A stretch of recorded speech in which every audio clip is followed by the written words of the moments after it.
Pero ya, vamos a grabar. No. Llegó septiembre, ¿quién hubiera pensado que íbamos todavía a estar en cuarentena? Y que hemos vivido una evolución extraña, ¿no? Como que al principio parecía, bueno, no puedo leer, después, bueno, solo puedo mirar películas, pero no puedo concentrarme en tal tarea. Y ahora ya es como que es una costumbre. Yo arranqué con una cuarentena, tienen todos los videos acá en el canal, con poca lectura, bastante floja, como la luz del día de hoy. Quemada la cara.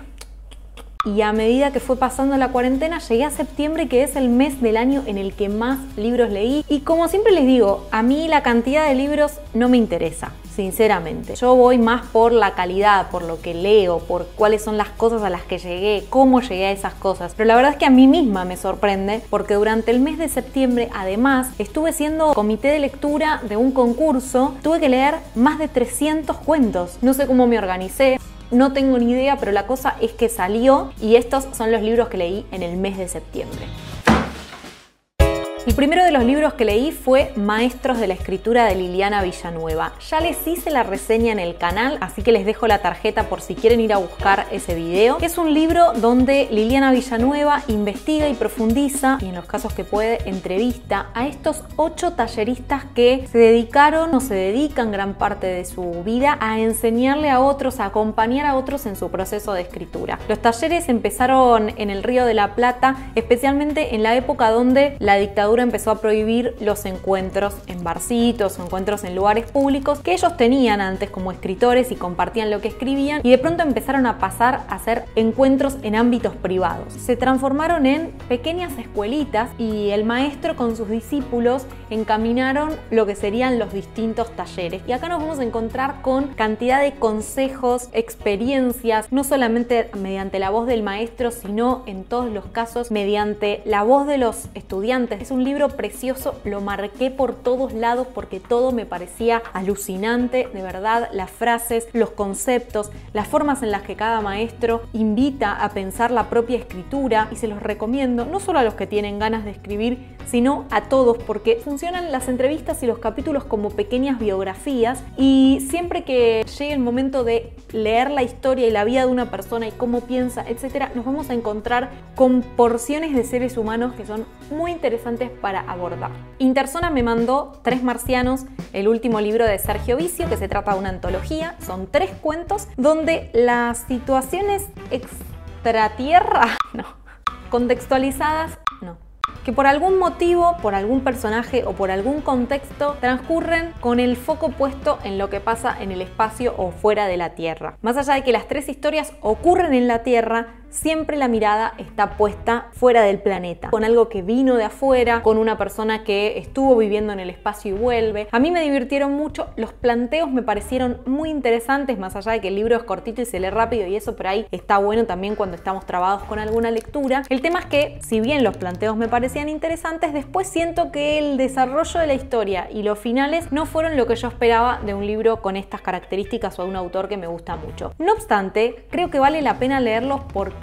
sumergirse en el mundo vicio siempre es algo que resulta muy interesante. Él logra captar nuestra atención con argumentos muy originales, como las conversaciones entre los personajes, la forma en la que describe las escenas. Siempre es un placer leerlo. Insisto, creo que los finales podrían haber sido con otro tipo de desarrollo y me hubiera convencido más este libro. También el Caracol me mandó El Cristo Roto de Marcelo Rubio, una novela, diría, porque es una novela corta, cuyo argumento transcurre cuando un restaurador de objetos antiguos llega a un pueblo donde lo están esperando para restaurar un Cristo roto. El tema es que hay muchos secretos en este pueblo, y como todo pueblo chico, infierno grande, nadie dice la verdad o nadie dice la verdad completa. Y este restaurador se somete a un pueblo que lo está esperando para que arregle una estatua, porque próximamente se viene el día del milagro, donde esa estatua tiene que llorar sangre. Este restaurador incrédulo, además, se va a ir encontrando con muchos de los vecinos, y a medida que él va conociendo la historia del pueblo, y nosotros como lectores también, porque la cosa está contada desde el punto de vista del restaurador, entonces está muy cerrado lo que sabemos y lo que no sabemos, y el restaurador tiene que ir en busca de cumplir con su trabajo mientras desanda ciertas mentiras y ciertas tramas. Es muy muy sorpresivo. El giro final claramente no lo pude descubrir. Es muy inteligente de parte del autor haber puesto las cosas de esta forma. Es muy lindo cómo utiliza el recurso de la metáfora, cómo mezcla verbos, lo que en poesía se llama personificación, mezclar una acción que no le corresponde, por ejemplo, a un objeto con algo que sí solemos hacer las personas. Bueno, esa forma en la que él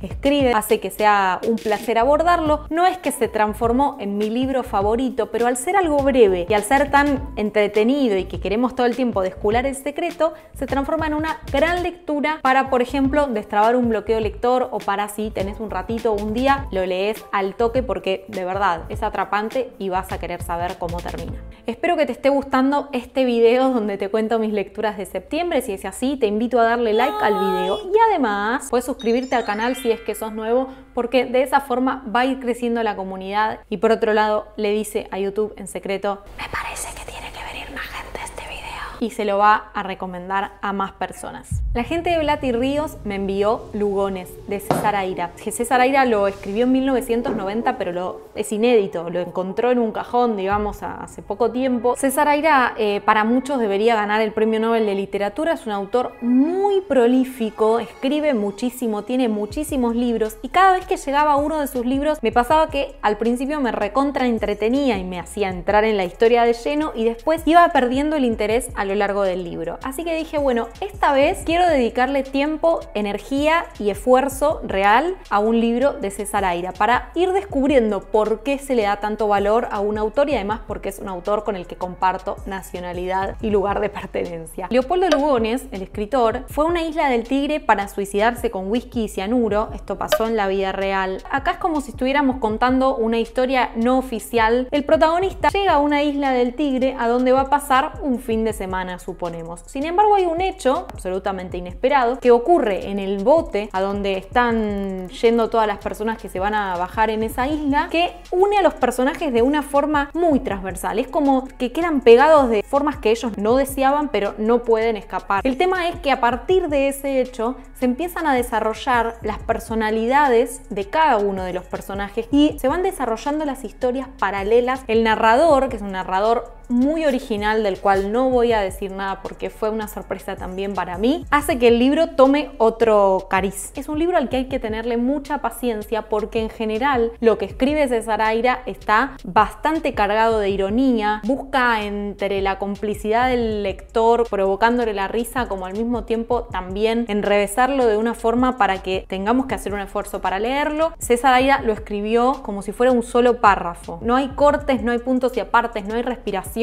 Le damos para adelante constantemente y eso incluso ocurre mientras seguimos a los distintos personajes. No es que, bueno, hay una separación y ahora me tengo que dar cuenta que va para allá, sino que sucede de la siguiente forma. Estamos charlando, él está hablando de nosotros dos, yo me doy vuelta, me cruzo con otra persona y esa persona ahora toma el protagonismo y la cámara, digamos, el narrador, sigue a esa persona que se encuentra con otro que al mismo tiempo le pasan cosas que después al retornar vuelve la historia a mí. Esa es la forma en la que va trenzando las distintas situaciones y los distintos personajes el señor César Aira. En el medio de que estaba leyendo Lugones, la editorial Letras del Sur, para la cual hago entrevistas todos los miércoles en Instagram, me invitó a hacerle una entrevista a Agus Caride, que es la autora de No habrá sino ausencias. La protagonista, que es Clara, está atravesando un duelo por la muerte de su madre, pero quiere escribir una historia que hace mucho tiempo ronda en su cabeza. Entonces la novela, a partir de ese momento, se divide en dos partes. Por un lado es la historia de Clara, cómo va desarrollando su duelo, cómo va tratando de reacomodar los objetos que a su alrededor parecen haberse desmoronado, pero al mismo tiempo la historia de cómo Clara escribe la historia de Inés. Inés es una persona que está viviendo en Alemania y que un día recibe un sobre que está dirigido a nombre de Julia. Y ahí nos enteramos que Julia es Inés antes de cambiarse el nombre y ponerse Inés. Y la pregunta es, ¿por qué Inés quiso cambiar su identidad? ¿Qué es lo que le pasó? El duelo, la búsqueda de la verdad, el reencuentro con la identidad están constantemente rondando la vida de las protagonistas y también, por lo tanto, el análisis que hacemos los lectores. Y por otro lado, este juego de vivir y convivir en la cabeza de una escritora y cómo las cosas de la vida cotidiana le van disparando ideas y momentos para sentarse a escribir la historia de Inés. Gracias a que avanzamos con la lectura, Clara puede avanzar con la escritura. Es una historia fuerte, así que a pesar de que el libro no sea muy largo y se se pueda leer rápidamente. Yo les recomiendo que se tomen pausas, no sea simplemente pasar las páginas, sino que uno pueda transportarse a vivir lo que les está pasando a los personajes. Por eso, cuando yo digo calidad o cantidad de libros, siempre pienso en calidad. Lean para que sea un placer,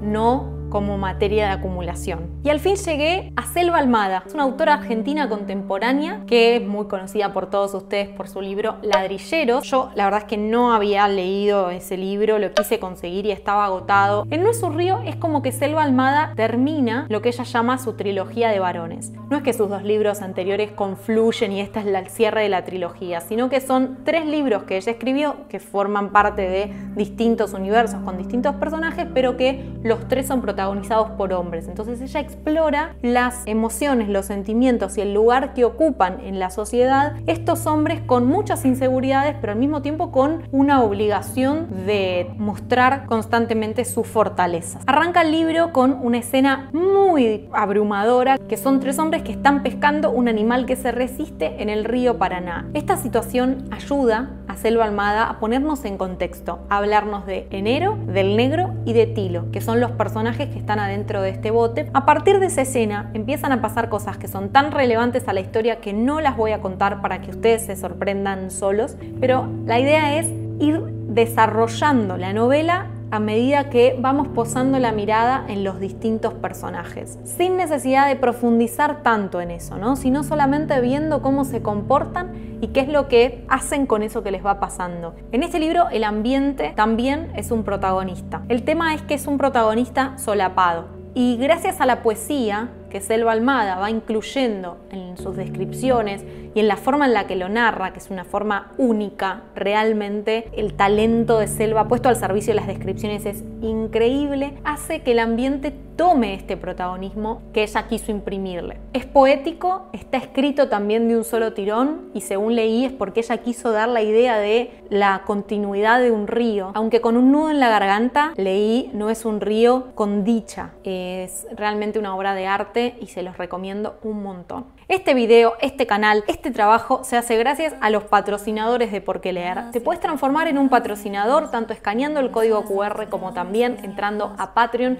y eligiendo una de las recompensas que va a estar a tu disposición. A cambio de tus morlacos, yo te puedo llegar, por ejemplo, a grabar tu propio cuento. Métete en estas 2 páginas que me ayuda un montón a continuar mi trabajo. Fíjense qué loco que me pasó que leí Lugones, No es un río y La distancia de Fernando Rowoux, que me lo mandó Hormigas Negras, que son 3 libros que transcurren en un escenario que en la vida yo había leído, que es el escenario del río Paraná, y quedé anonadada con todo lo que no sé de mi propio país. De hecho, La distancia me hizo sentarme adelante de Google Maps y buscar cuáles son los lugares a donde van transcurriendo estas historias y tratar de encontrar yo la precisión geográfica. Este es un libro de 9 cuentos donde los personajes principales conviven con animales y plantas del monte. Es una zona con mucha postergación donde los secretos de Pueblo Chico, Infierno Grande cobran una importancia muy relevante para las historias. Esto sucede a través de la poesía, en la forma en la que Fernando escribe,